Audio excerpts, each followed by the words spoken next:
दोस्तों बैंगन एक ऐसी फसल है जिसमें संभावनाएं बहुत है। आप जितनी ज्यादा मेहनत करेंगे, जितना अच्छा मैनेजमेंट इस फसल का रखेंगे, उतना ही ज्यादा आउटपुट और उतना ही ज्यादा मुनाफा कमा पाएंगे। लेकिन जनरली किसान 200 से 300 क्विंटल एकड़ का प्रोडक्शन बैंगन से निकालते हैं और औसत कमाई 1 से 2 लाख रुपए एकड़ की करते हैं। लेकिन प्रैक्टिकली दोस्तों हमने लास्ट ईयर इस फील्ड से 450 क्विंटल एकड़ का प्रोडक्शन रेगुलर बैंगन का निकाला है। तो आइए जानते हैं वो कौन सी छोटी छोटी चीजें हैं जिन्हें अगर आप भी ध्यान में रखते हैं तो अधिकतम उत्पादन बैंगन का निकाल पाएंगे। बैंगन का उत्पादन कैसे बढ़ाया जाए, चलिए शुरू करते हैं। दोस्तों बैंगन की फसल से अगर 400 क्विंटल प्लस प्रोडक्शन चाहिए तो कम से कम 7 महीने की औसत अवधि तक इस फसल को चलाना पड़ेगा और ऐसा करने के लिए शुरुआत हेल्दी होना चाहिए। नर्सरी सिलेक्शन में ध्यान रखें, 4 से 6 पत्तों वाले पौधे सिलेक्ट करें जिनकी हाइट 4 से 6 इंच होना चाहिए और 30 दिन की औसत अवधि की नर्सरी सिलेक्ट करें।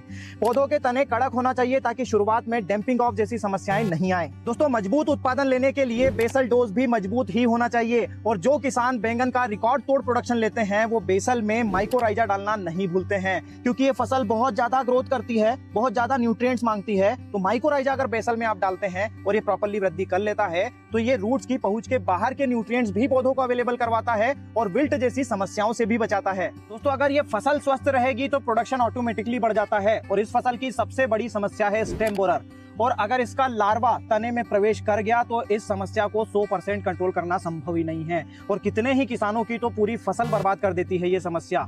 इस समस्या को कंट्रोल करने के लिए पतंग स्टेज पर स्प्रे करना जरूरी है और इसलिए दोस्तों आपको हर हफ्ते क्लोरोपाइरिफास, डाइमेथोएट, फेंथोएट इस प्रकार की दवाओं का स्प्रे करते रहना चाहिए। दूसरी बड़ी समस्या इस फसल की है विल्ट, जिससे बचना संभव नहीं है लेकिन कुछ हद तक इसे कंट्रोल किया जा सकता है अगर आप हर महीने थायोफेनेट मिथाइल 70% WP ड्रिप से चलाएंगे तो। दोस्तों एक छोटी सी चीज को अगर आप ध्यान में रखते हैं तो प्रोडक्शन कहीं ज्यादा बढ़ा सकते हैं।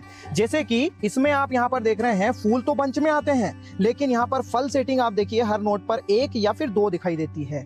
जितने ज्यादा फूल फल में कन्वर्ट होंगे प्रोडक्शन उतना ही ज्यादा देखने को मिलेगा।